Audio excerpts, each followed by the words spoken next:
Halo guys, balik lagi ke channelnya Mimin. Gimana kabar teman-teman semua? Semoga baik-baik aja ya. Oke, di video kali ini mari kita lanjutkan review dari drama Agent Kim Reactivated yang makin seru tentunya. Bagaimana kelanjutannya? Ini dia, by Mimin. Oke, kita flashback lagi ke tahun 1997, tepatnya di sebuah kota di Korea Utara. Nah, kebetulan di panti asuhannya Pak Kim itu didatengin lah oleh beberapa orang tentara-tentara Korea Utara untuk melakukan penyeleksian siapa yang mau jadi agen khusus. Nah, sebenarnya yang terpilih cuma satu orang, yaitu si nomor 66. Tapi waktu itu Pak Kim dia masih bertahan hingga akhirnya dia juga ikut terpilih untuk menjadi agen khusus. Nah, kemudian setelah itu mereka mendapatkan pelatihan dan pelatihannya itu sangat-sangat keras banget. Dan mereka tidak boleh mengungkapkan identitas mereka kepada orang lain. Nah, ketika ditanya tuh, semuanya kan lolos, tapi Pak Kim malah mengatakan bahwa identitas dia adalah Kim. Dia langsung dihukum gara-gara hal itu. Kemudian mereka itu benar-benar menjalankan latihan yang super duper ketat banget dan setiap hari dari pagi sampai malam. Hingga suatu hari pada suatu pertandingan yang biasanya si nomor 66 itu selalu menang, tapi kali ini Pak Kim lah pemenangnya ketika mereka adu jotos kayak gini. Nah, gara-gara itu si nomor 66 marah sama Pak Kim dan juga nggak suka sama dia gara-gara yang biasanya dia menang kali ini tapi dia dikalahkan sama Pak Kim.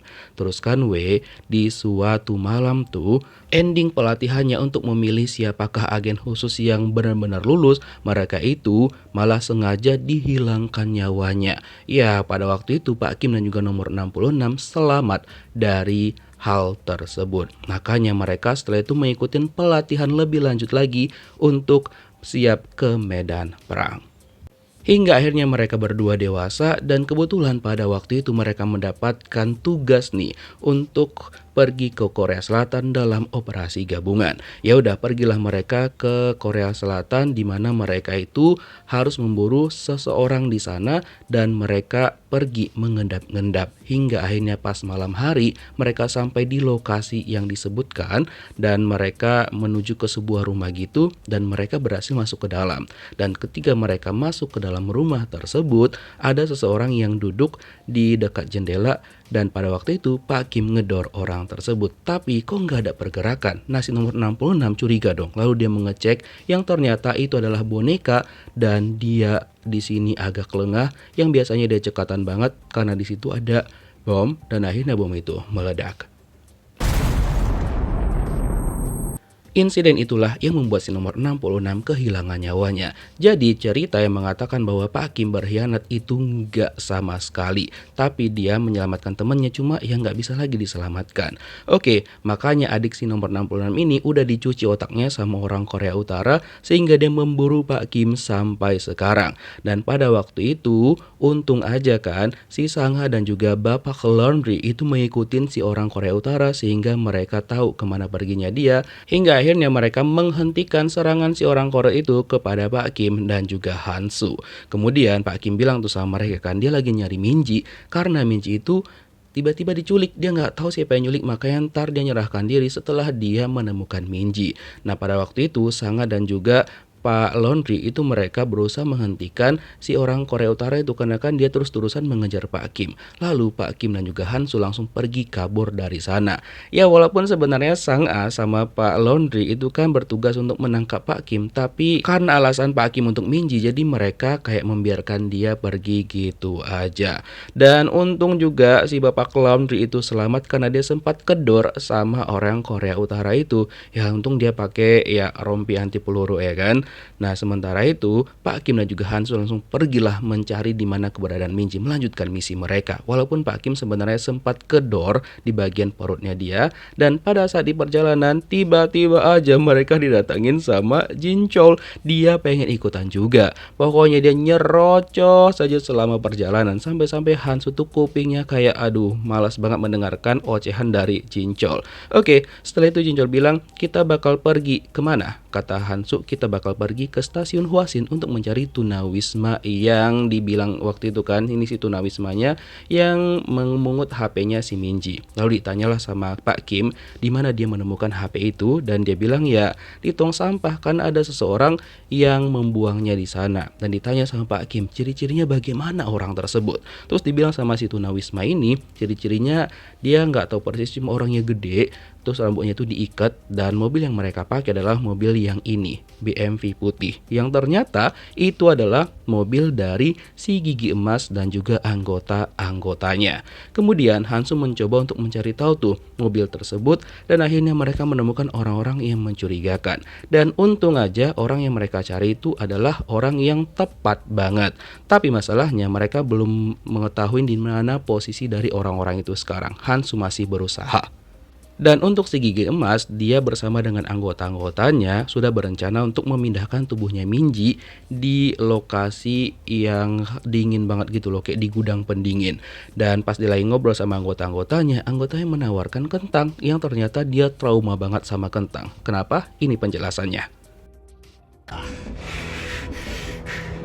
Jadi sekitar 9 tahun yang lalu si Gigi Emas itu dihianatin sama bosnya sendiri. Dia kayak ditumbalkan gitu loh. Didorong dia dari atas sehingga dia terjatuh dan tubuhnya itu penuh luka. Tapi untungnya dia masih selamat, dan selama menjalani perawatan hingga dia sembuh 100%, disitulah dia membalaskan dendamnya kepada atasannya itu hingga dia ngebun-bun atasannya sendiri.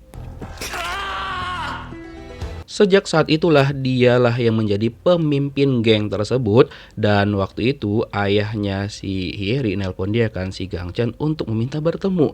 Nah waktu itu si Gigi Emas kan memiliki dendam nih sama ayahnya si Hyeri kan, Gangchan ini, karena dialah yang menginstruksikan bosnya si Gigi Emas untuk menghilangkan nyawanya. Itulah awal mula dendamnya dia. Pas mereka bertemu, dia berusaha untuk melawan Gangchan, tapi masalahnya ya dia masih cetek banget kan di bawahnya Gangchan, sehingga anggota-anggotanya dia termasuk si Gigi Emas malah jadi bahan olok-olokannya Gangchan.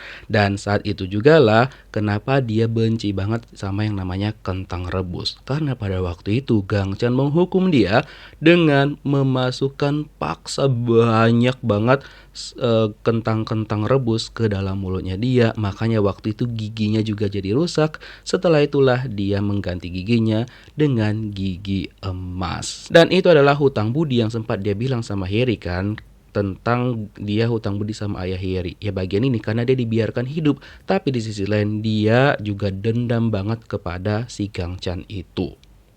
Oke, kemudian si Gigi Emas dan juga rekan-rekannya sudah bersiap nih memindahkan tubuhnya Minji ke tempat pendingin gitu, karena kan kalau misalkan gak di tempat pendingin nanti tubuhnya malah busuk dan juga bau banget.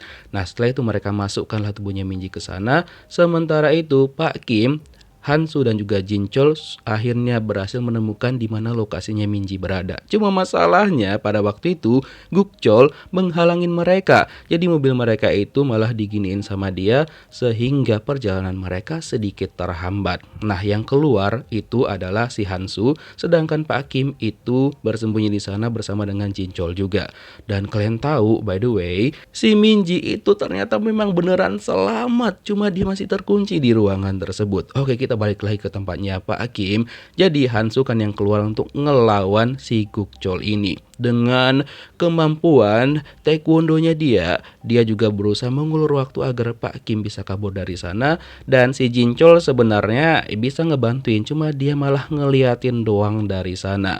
Terus si Hansu itu menggunakan taekwondonya dia untuk menghajar Kang Gukchol. Si kawan ini beneran cuma nonton aja dia di situ, memang lah. Terus kan nggak lama setelah itu terus Pak Laundry dan juga anggota-anggotanya Gukchol sampai di sana. Terus Hansu malah ngedorong si Gukchol hingga dia jatuh ke sungai, dan juga Hansu juga lompat ke sana agar dia kagak tertangkap. Nah, setelah itu Jinchol mengulur waktu lagi agar Pak Kim bisa kabur lebih jauh ya kan. Jadi dia itu menyerahkan dirinya kepada Sanga, Pak Laundry dan juga anggota-anggotanya Gukchol. Dan Pak Kim untung aja sesuai dengan rencana mereka, dia berhasil kabur dan menuju ke lokasinya Minji. Nah masalahnya Minji itu masih terkunci kan di ruangan itu dan itu dingin banget. Dia udah benar-benar menggigil dan dia masih berharap ada seseorang yang membuka pintu tersebut. Nah sementara itu si Gigi Emas dia kan nelpon tuh anggotanya si Gangchan. Terus dia bilang apa yang terjadi sebenarnya kalau si Hyeri itu sudah berusaha menghilangkan nyawa seseorang, yaitu si Kim Minji. Jadi dia itu meminta imbalan gitu sekitar uang yang cukup banyak dan dia bilang kalau misalkan mau ke sini suruh si Gangchan ke sini dan dia juga punya bukti kalau rekaman yang mengatakan bahwa si Hyeri lah yang menghilangkan nyawanya si Minji. Dan dilaporkanlah sama ayahnya Hyeri kan. Terus si Gangchan nanya sama anaknya, bener nggak kau itu mengebun-bun si Minji? Iya katanya, dan ditamparlah anaknya sama dia.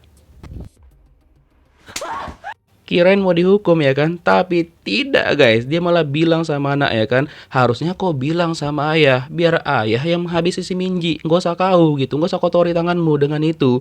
Makanya kayak mana lah anaknya, nggak berubah ya kan. Terus dia bilang sama anggotanya, ya dia tahu bahwa tubuhnya Minji sama si Gigi Emas dan mereka bakal membuat si Gigi Emas seolah-olah yang menghilangkan nyawanya si Minji. Terus kan Minji tuh masih ngetok-ngetok itu pintu cuma nggak ada orang yang buka. Terus dia bilang dia benar-benar kedinginan banget di dalam sana. Sementara itu Pak Kim udah sampaikan di lokasi dan dia melihat mobil yang dia cari. Nah pergilah dia ke sana untuk menemukan anaknya dia. Dia berharap dia itu bakal ketemu sama Minji ya kan. Tapi masalahnya di tempatnya Minji itu didatengin lagi sama si Gigi Emas karena dia mau ngambil tubuhnya Minji ya kan. Dan ketika Minji mendengar ada pintu yang kebuka, dia langsung berdiri lagi dan melihat bahwa ternyata itu adalah orang yang sudah membawa tubuhnya dan juga yang sudah menculik dia. Terus Minji berusaha sembunyi dan untung aja pada waktu itu si Gangchan nelpon sehingga si Gigi Emas itu nggak menemukan Minji.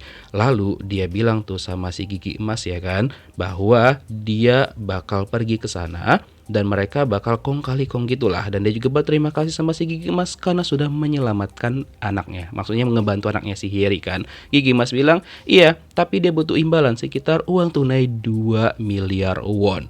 Dan si Gangchan harus datang ke sana dan bertemu langsung sama dia. Dan Gangchan menuju ke tempat tersebut. Terus Pak Kim kemana? Ya Pak Kim itu pergi menemuin anggota-anggota si Gigi Emas. Dia nanya tentang Minji, tapi mereka selengean hingga akhirnya diberikan pelajaran sama Pak Kim. Dia pukul mereka berdua hingga babak belur. By the way, ternyata si orang korup juga menuju ke sana karena dia kan masih mengaktifkan pencarian lokasi HP-nya si Minji. Oh ya, si Gigi Emas itu malah mendengar pintu terbuka dan itu adalah Minji yang udah berusaha keluar dari sana. Kayak mana ini guys? Kita lihat kelanjutan kisahnya di next episode. Thank you for watching guys. See you next video. Bye bye.